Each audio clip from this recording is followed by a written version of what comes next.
Hello and welcome to my tutorial on the machine Active from Hack the Box. I'm going to perform an nmap scan, so we've got the IP address,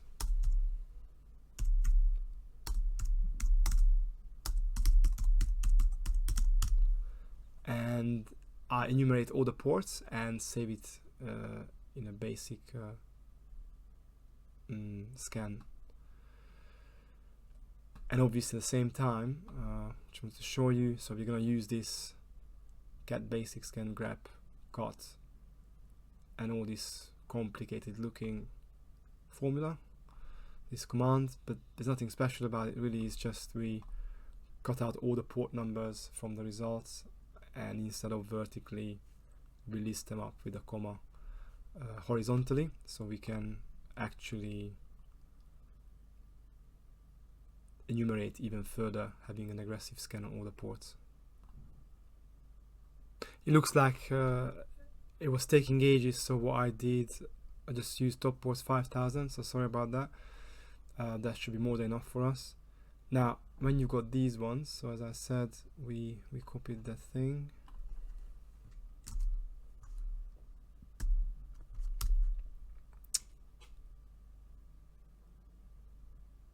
Okay, that's not what I wanted. Right, so what I wanted here is that's the one, yeah, which is pretty much the same, but it's much better in a sense that we saved it in ports. So what we do is, when we do the scanning, instead of listing all the ports, we just say $ports, and that's it. And an aggressive scan,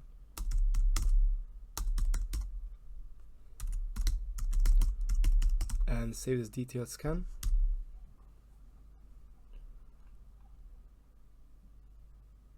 Yeah, in the meantime, what we can do, we got obviously 445 open as we expected it. So no.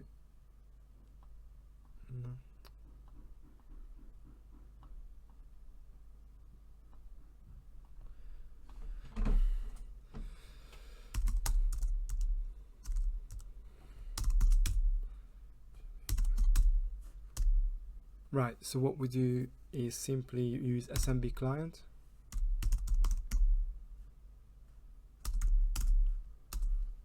and list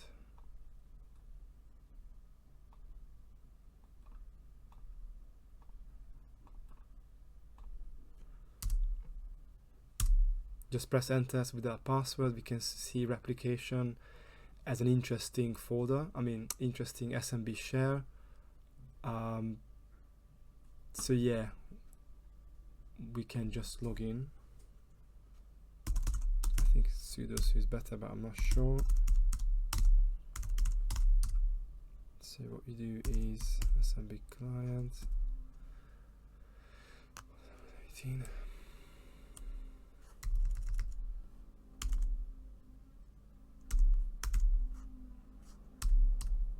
Yeah, that's it. So we are in. Now if you obviously you can go ahead and check what's inside. I know it's a lot of folders and files, but before we do that, we need to do a few things. So recurse should be on and the prompt should be off. I'm just using mget, like all of them. As you can see, there are not many files actually downloaded. Now this is what we are looking for, groups XML. And how do we know that? Because in the policies, so this replication is pretty much the same as sysvol, but usually is not something that we would have access to, usually administrators only. So what we are looking for in the policies is the group XML. So even if you don't know where it is, you can see it's there, the active HTB. So what we do is we can do something like, I don't know,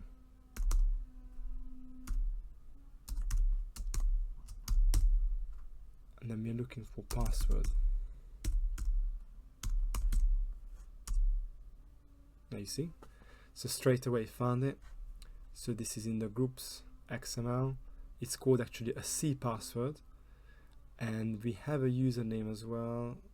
There you go, the SVC TGS. And this is not really a password hash, so it's something that is encrypted. So the only way to get to this is if you use the GPP decrypt and just simply just copy and paste this one after that. It's amazing. And we got the password for SVC TGS. So even if you did for example curb root, it wouldn't have been able to find it because of this kind of SVC underscore situation. So SVC TGS. So we use it as a save the scred.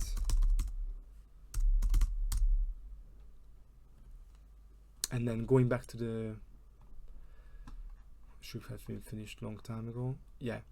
So what we are interested in here, obviously, quite a few things, but not so much. We know that active.htb is the domain name, but what we have downloaded actually kind of gave us a hint. So what we do is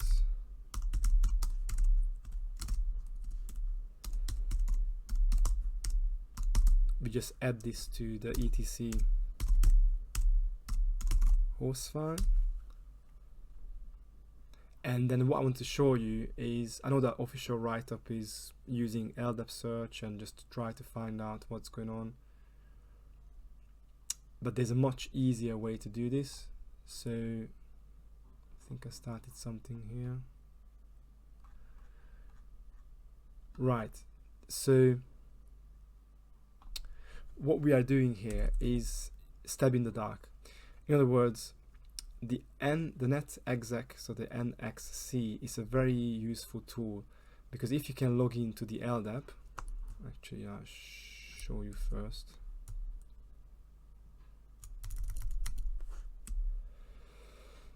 All we need is a username and a password, really and truly.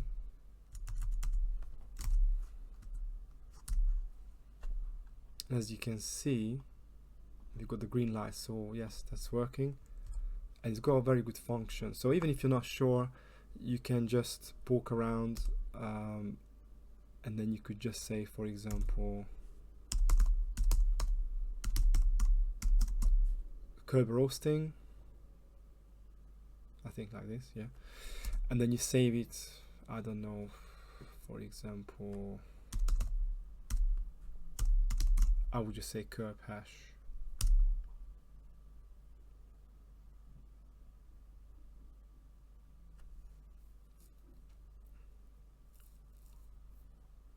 Okay, so there was some kind of error in the connection, which I don't fully understand. So if, I don't know if it's, yeah, it's expected an argument, so that was, oh yes, sometimes what can happen is you might have to specify the domain.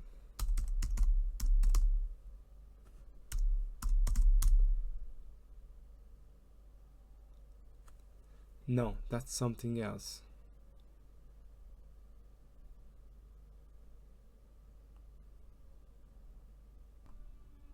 Yeah, sorry, it was my bad. So what happened is I didn't add this one properly to the etc host. I forgot to use the greater than sign.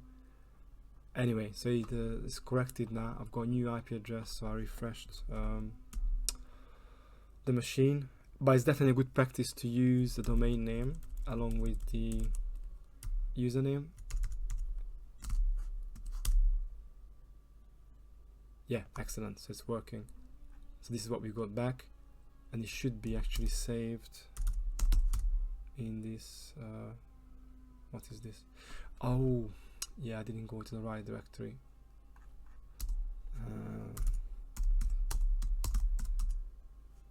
So it should be, yeah, that's done. Curb hash. Moving into HTB active.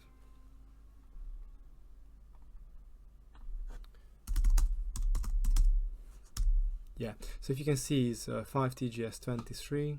So with hashcat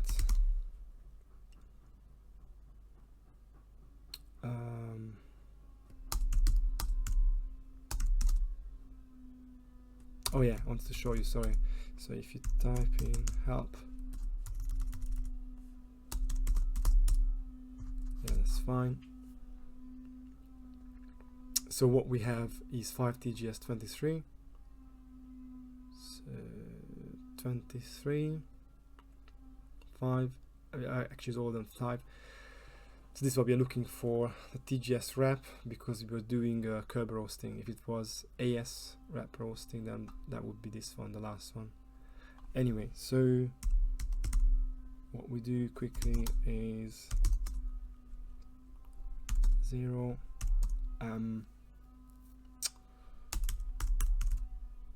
yep, and then you got the curb hash.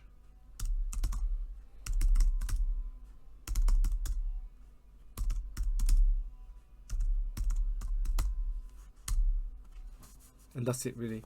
Now obviously there's a different way to go about it. If you wanted to go to Bloodhound and to see the graph, the graphical part and how things are connected, you wouldn't get really too much detail, to be honest, but you would know which account is curb roastable, which would be the administrator, as it turned out. So as you can see, the ticket, I forgot to show you that one as well, yeah. So this is for the administrator, which is really cool. So we are really one step away from winning. So Ticketmaster 1968.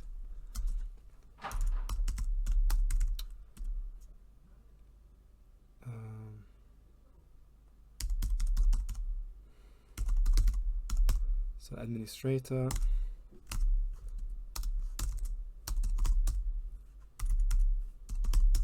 No. Set it to the CRUD, and then after this is really simple. You could use different stuff. I mean,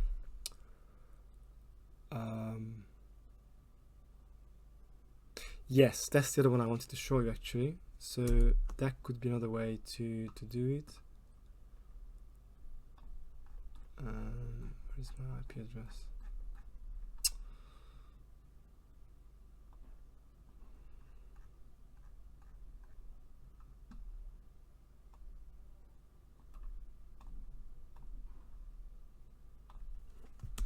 So that's the other way to do this. If you use get user SPNs,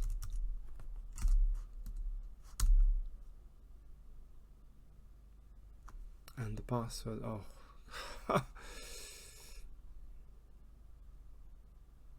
so here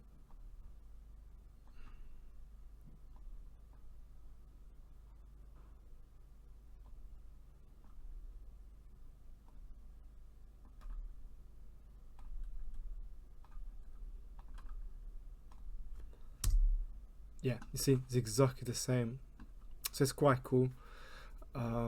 Obviously, like I said, you can do it through Bloodhound, and then what we can do is just simply using in-packet WMI exec, so that could be one way to do it. Oh, supposed to be the password.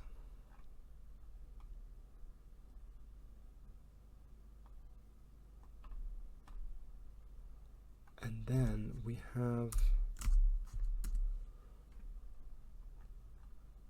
the Ticketmaster password.